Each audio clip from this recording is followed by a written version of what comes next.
iniciando mais um estudo do livro O Evangelho segundo o Espiritismo, capítulo 4. Ninguém poderá ver o reino de Deus se não nascer de novo. No item Instruções dos Espíritos, parágrafo 24. Bom, no vídeo de hoje vamos mergulhar em uma questão fundamental para a compreensão da nossa existência. Quais seriam os limites da encarnação?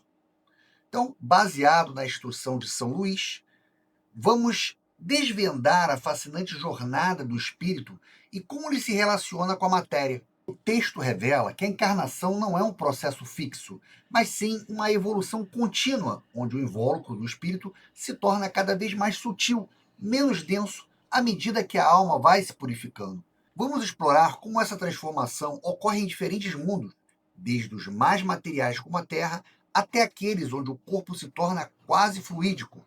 Veremos que a encarnação na Terra é, na verdade, um estágio limitado aos mundos inferiores e que cabe a nós, espíritos em evolução, trabalhar para nos libertar desse processo de forma mais rápida. Então, preparem-se para uma reflexão profunda sobre a matéria, o espírito e o perispírito. Fiquem conosco para entender como a nossa busca por purificação está diretamente ligada à nossa liberdade e à nossa felicidade. Então vamos lá, bons estudos. A bem dizer que a encarnação carece de limites precisamente traçados, se tivermos em vista apenas o envoltório que constitui o corpo do espírito. Veja que essa frase inicial ela quebra a ideia de que a encarnação é um processo com fronteiras rígidas. Ela vai nos direcionar a focar não em um fim, mas na natureza do corpo que o espírito utiliza. Em outras palavras, a doutrina espírita ela vai nos ensinar que a forma de encarnação ela não se restringe ao corpo de carne que conhecemos na Terra. O envoltório, ou seja, o corpo que recebemos, ele é flexível, ele se adapta ao seu próprio nível de evolução e ao mundo em que ele vive. A gente pode pensar da seguinte maneira: o corpo não é uma prisão permanentemente. À medida que o espírito se purifica e progride, seu corpo se torna menos material, menos denso e mais sutil. Então, a frase ela está querendo dizer que não existe um modelo único de encarnação. O conceito de corpo é relativo e ela evolui junto com o espírito, tornando-se mais etéreo nos mundos mais adiantados. A encarnação ela não termina de repente, ela se transforma gradualmente, mudando o envoltório do espírito até que ele não precise mais de um corpo material. Dado que a materialidade desse envoltório diminui à proporção que o espírito se purifica. Então, nessa frase, ela traz um ponto central de toda a argumentação. Ela estabelece uma relação direta de causa e efeito entre a evolução moral do espírito e a natureza do seu envoltório material. A densidade do corpo ela vai estar ligada ao progresso moral e intelectual do espírito. Então veja que ele fala aqui sobre a purificação do espírito, que na verdade é a sua evolução moral e intelectual, que leva a uma diminuição da materialidade do seu corpo. Então imagine que a densidade do corpo físico é como um reflexo do nível de perfeição do espírito. Então, o espírito que está no estágio inicial, que está tendo as suas primeiras encarnações, né? Ele tem muitas imperfeições morais, egoísmo, orgulho, e ele precisa de um corpo mais grosseiro, um corpo mais pesado, sujeito a sofrimentos. Esse corpo é apropriado para as provas e aprendizados necessários em um mundo de expiação. Então, à medida que o espírito ele vai se purificando, ele adquire virtudes como a caridade, a humildade, a sabedoria. Ele não precisa mais de um corpo tão denso. a materialidade de seu envoltório vai diminuindo, tornando-se mais sutil e menos sujeitos a doenças, sujeitos a dores e a outras vicissitudes, sofrimentos, como a gente vê no nosso dia a dia. Então, essa lei ela está explicando a variedade de corpos nos diferentes mundos. A forma e a natureza do corpo não são aleatórios, mas uma consequência direta do grau de adiantamento espiritual de seus habitantes. Mais adiantados do que a Terra, já ele é menos compacto, menos pesado, menos grosseiro e, por conseguinte, menos sujeitos às vicissitudes. Então, aqui, a teoria está se tornando mais prática. A doutrina está nos mostrando que a matéria dos mundos superiores ela é menos densa. E, como consequência direta disso, ocorre uma diminuição do sofrimento, ou seja, das vicissitudes, pois os males físicos e morais estão associados à densidade da matéria e à imperfeição dos espíritos que lá habitam. É como se a gente fosse resumir basicamente dessa maneira. Então, nos mundos mais adiantados que a Terra, ou seja, em locais onde espíritos já superaram uma série de provas e imperfeições, a sua moralidade e inteligência são mais elevadas dos que habitam aqui na Terra. Então, isso vai ter consequências. Que tipo de consequências? Eles vão ter corpos menos compactos, menos pesados e menos grosseiros. Então, o corpo que eles usam para encarnar também evolui. Ele é menos denso, ou seja, tem menos materialidade. Ele é mais suave, é mais etéreo. E essa leveza não é apenas uma característica física, mas uma consequência do seu estágio evolutivo. E por isso está sujeito a menos vicissitudes. Então, essa frase ela está conectando diretamente a menor densidade do corpo, a ausência de sofrimentos e desafios. Em mundos mais adiantados, as doenças, as dores e os acidentes, né? Justamente as necessidades básicas que são parte das vicissitudes na Terra, são muito menos frequentes ou praticamente inexistentes. Então, a perfeição do espírito e a perfeição dos mundos andam de mãos dadas. O corpo de cada espírito reflete o seu próprio nível de pureza e o nível de pureza do planeta que ele habita. Assim, quanto mais evoluído é o espírito, mais sutil é o seu corpo e mais felizes são suas condições de vida. Em grau mais elevado, é diáfano e quase fluídico, vai desmaterializando-se de grau em grau e acaba-se por confundir com o perispírito. Então, aqui, o texto está descrevendo o ápice da evolução corporal. O corpo ele deixa de ser opaco e pesado, tornando-se diáfano, ou seja, translúcido, fluídico, ou seja, sutil. O processo evolutivo da matéria ele atinge o seu clímax quando o corpo se une ao perispírito, que é sua matriz semimaterial. Então veja que quando ele fala ali em grau mais elevado, é diáfano e quase fluídico, nesse caso o corpo do espírito ele não é mais sólido, não é mais opaco como o nosso. Ele se torna translúcido, quase transparente, fluídico, ou seja, feito de um material tão sutil que tem propriedades semelhantes a um fluido. Essa leveza e transparência são um reflexo direto da pureza do espírito, que já não carrega as densas imperfeições morais.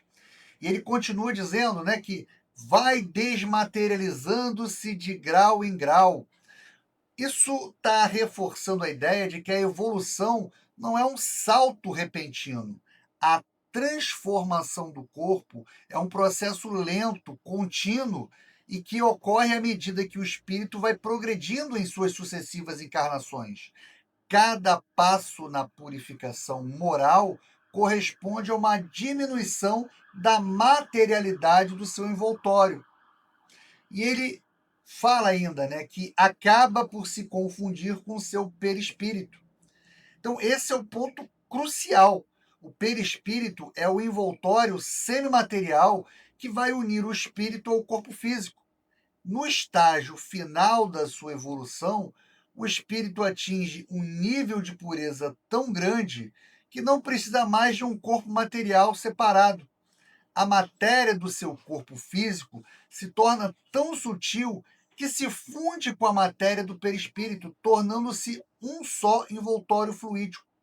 Isso marca a total libertação do espírito das necessidades e limitações da matéria densa, permitindo que ele se torne um espírito puro. Conforme o mundo em que é levado a viver, o espírito reveste o invólucro apropriado à natureza desse mundo. Então essa frase ela resume o conceito de adequação. O corpo é sempre uma vestimenta perfeita para o ambiente e para o nível evolutivo do espírito. Não há um modelo único de corpo, mas infinitas variedades que vão se adaptar a cada estágio e a cada mundo. Então a gente pode analisar da seguinte maneira: a gente pode pensar nos mundos primitivos, né? Então, o que nós vamos falar dos mundos primitivos? Onde a vida e a matéria elas são rudimentares, os espíritos que lá habitam, eles estão em estágios iniciais de desenvolvimento. Os corpos que eles utilizam são extremamente grosseiros, quase como um molde de argila, que são apropriados para as experiências e o aprendizado básico da vida material. Hoje, na Terra, nosso mundo é de provas e expiações. A matéria é mais densa e nossos corpos são sujeitos à dor, a doenças, ao envelhecimento, e esse invólucro é apropriado para as provas que precisamos superar para evoluir. E nos mundos regenerados ou felizes? Então, nesses planetas mais evoluídos, onde a matéria é mais sutil, os habitantes não são mais evoluídos moralmente, tá? E o seu corpo são mais compactos, são mais leves, menos sujeitos ao sofrimento. A forma física reflete a perfeição do ambiente e dos seres que lá habitam. Em resumo, o corpo é uma ferramenta do espírito e essa ferramenta é sempre adaptada às necessidades do trabalho evolutivo que será realizado em um determinado mundo. O corpo na Terra é o que precisamos para progredir aqui, mas ele se tornará mais sutil quando estivermos prontos para mundos mais elevados. O próprio perispírito passa por transformações sucessivas. Então veja que aqui o texto ele amplia o foco. Não é só o corpo físico que evolui, mas também o perispírito. Isso mostra que a evolução ela é contínua e abrange todos os envoltórios do espírito. Então, ele passa por transformações sucessivas, o que significa que ele não é estático. Assim como o espírito se purifica, seu perispírito também vai se refinando de forma gradual. Então, o perispírito, a gente pode entender, é como se fosse um reflexo. Ele está intimamente ligado ao estado moral do espírito. Se o espírito é imperfeito, seu perispírito é mais grosseiro. Se o espírito é mais evoluído, seu perispírito vai ficando mais sutil, mais luminoso. é um processo de sutilização. As transformações sucessivas do perispírito, eles são bem sutis. Ele se torna cada vez mais etéreo, ou seja, menos denso, menos material. E essa depuração, ela é resultado direto da conquista de virtudes e do abandono de imperfeições, tá? Então, essa evolução contínua do perispírito, ele prepara o espírito para a sua libertação final. No ponto mais alto da evolução, o perispírito se torna tão puro que já não precisa mais de um corpo físico para se manifestar. E o espírito alcança a condição de espírito puro. Torna-se cada vez mais etéreo até a depuração completa, que é a condição dos puros espíritos.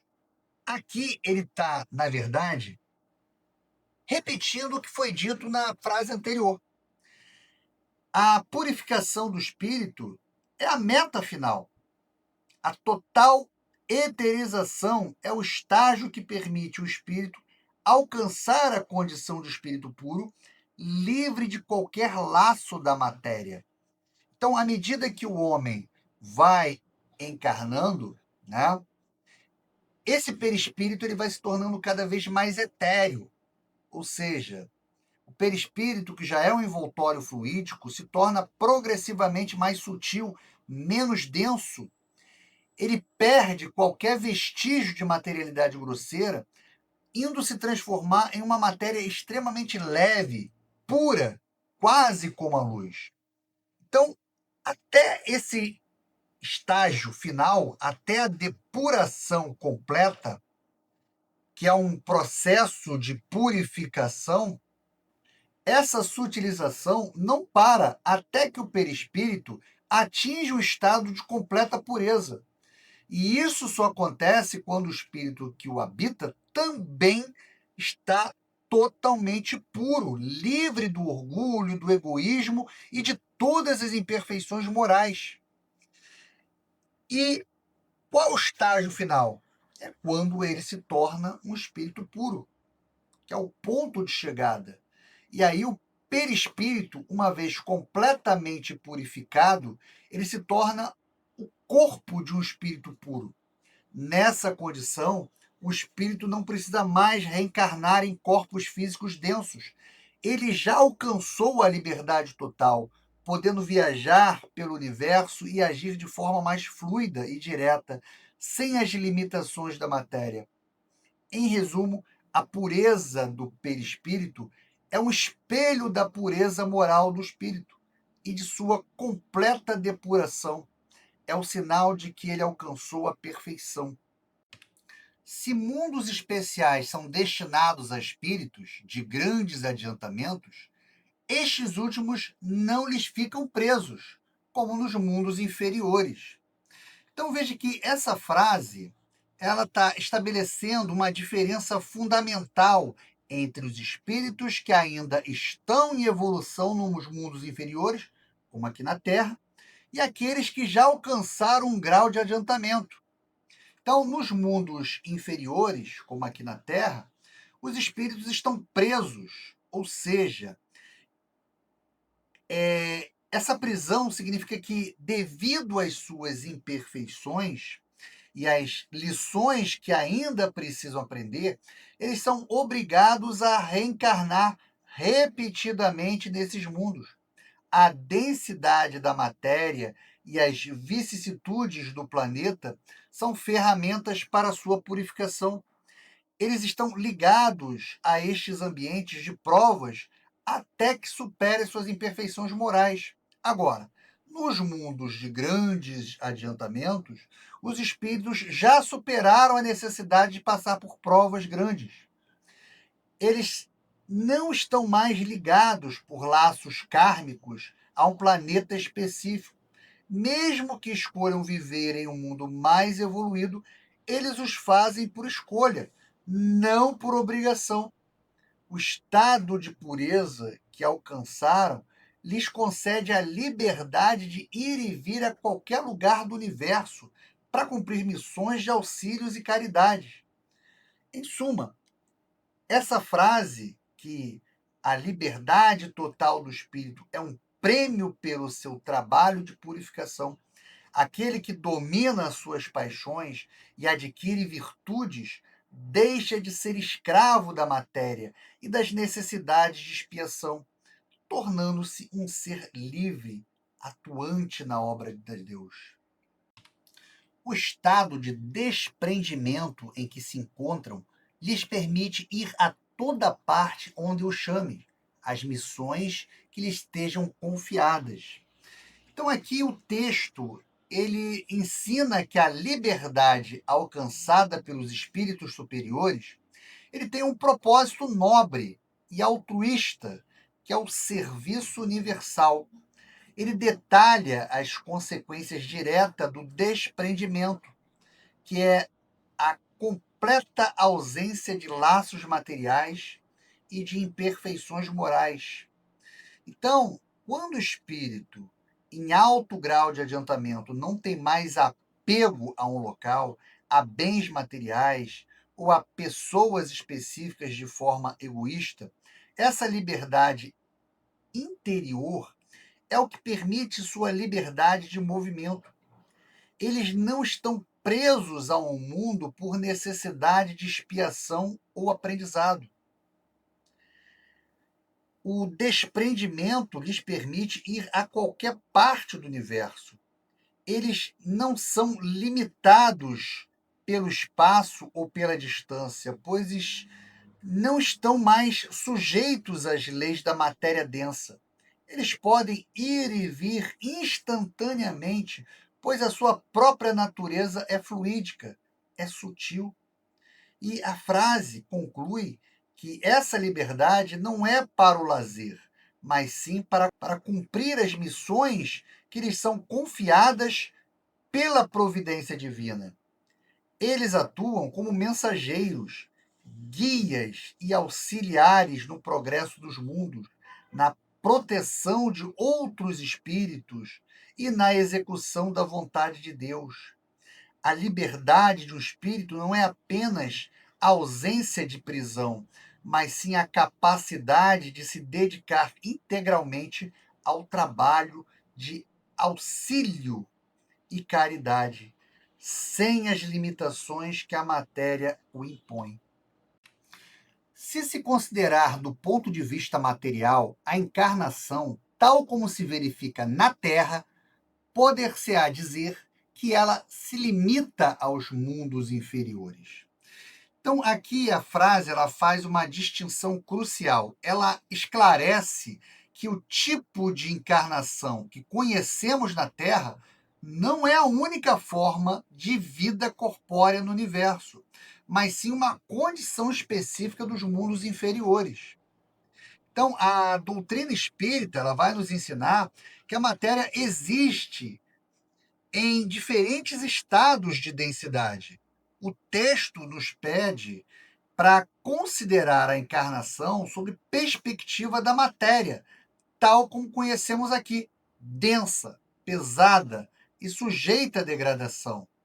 O modelo de encarnação terrestre, como corpos de carne, ossos e fluidos, é perfeito para o mundo de provas e expiações. É um envoltório apropriado para as lições da humanidade, paciência e caridade, que precisam ser aprendidas por espíritos em estágio inicial de evolução. Isso significa que os corpos físicos densos são necessários apenas nestes mundos. Em planetas mais evoluídos, onde os espíritos são mais puros, a matéria do corpo também é, sendo mais.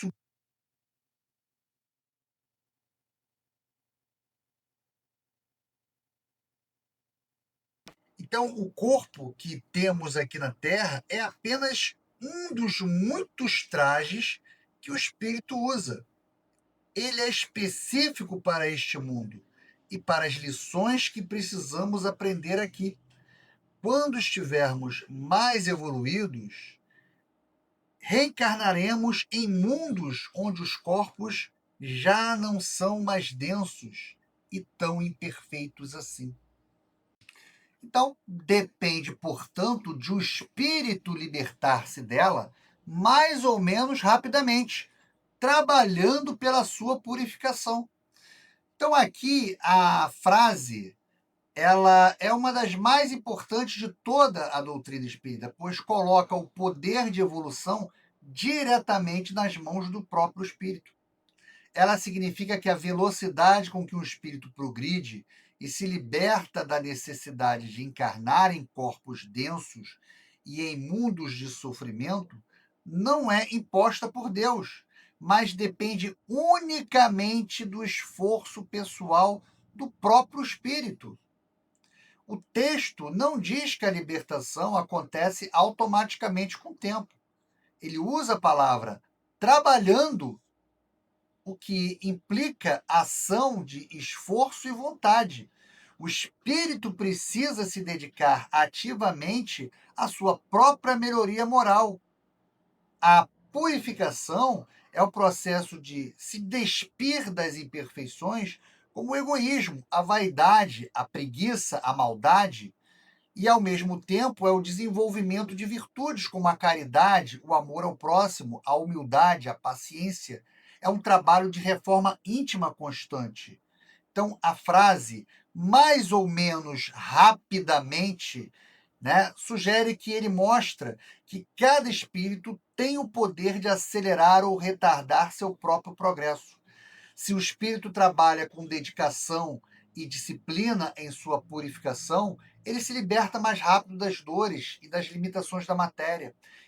Se ele negligencia sua evolução, seu processo será mais lento e ele terá de passar por mais experiências em mundos inferiores. Então, aqui, né, nós somos os arquitetos de nosso próprio destino. Somos livres para escolher o caminho da evolução e a evolução de nosso progresso depende apenas de nossa dedicação à nossa própria purificação. Deve também considerar-se de que no estado de desencarnado, isto é, no intervalo das existências corporais, a situação do espírito guarda a relação com a natureza do mundo, a que o liga o grau de seu adiantamento. Então veja que aqui ele está mostrando a profunda, está aprofundando a ideia de que a situação do espírito é um reflexo do seu nível evolutivo. Ele está nos ensinando que essa lei não se aplica apenas quando o espírito está encarnado, mas também durante o período em que ele está desencarnado, ou seja, no intervalo entre as vidas. Então, o mundo espiritual não é um lugar único e uniforme. Ele é composto por diferentes esferas ou planos de vida que correspondem ao grau de adiantamento dos espíritos que os habitam.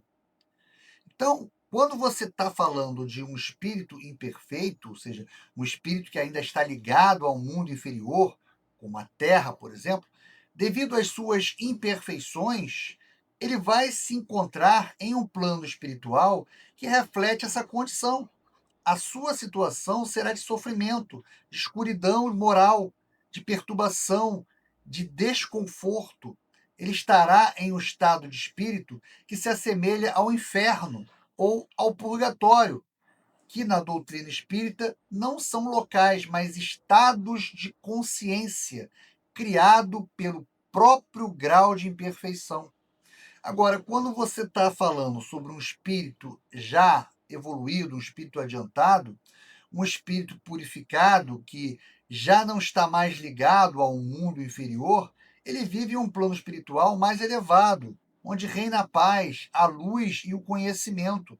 A sua situação é de felicidade, de clareza mental e de liberdade.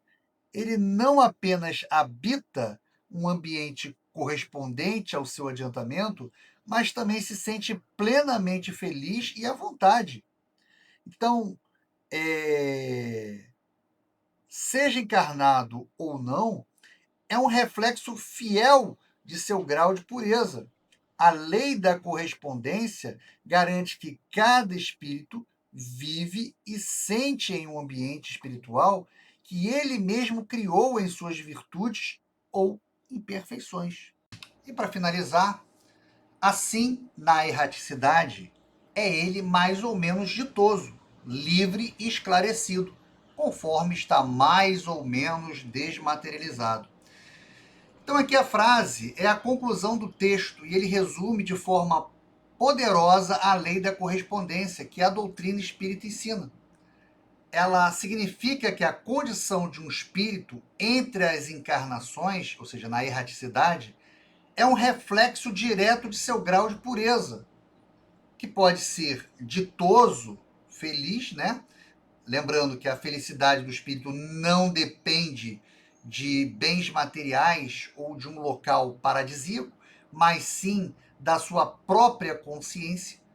Um espírito que se purificou e não carrega mais o peso da culpa, da imperfeição, está em um estado de paz interior, que é a verdadeira felicidade.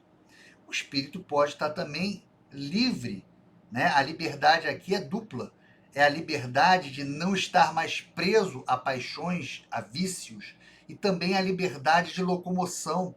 Um espírito mais puro, por ser mais desmaterializado, pode ser mover por todo o universo sem as limitações do tempo e do espaço. Sua mente ela é mais esclarecida. Quando não está mais limitada pela densidade da matéria, ela é capaz de compreender melhor as leis do universo e da verdade. Um espírito mais desmaterializado tem uma visão mais clara e expandida do mundo espiritual e da vida. Então, a frase de fechamento, ela nos ensina que a qualidade de nossa vida após a morte, ela é uma consequência direta do trabalho que fizermos para nos purificarmos enquanto encarnados. A felicidade, a liberdade e o conhecimento são prêmios conquistados através da nossa evolução moral.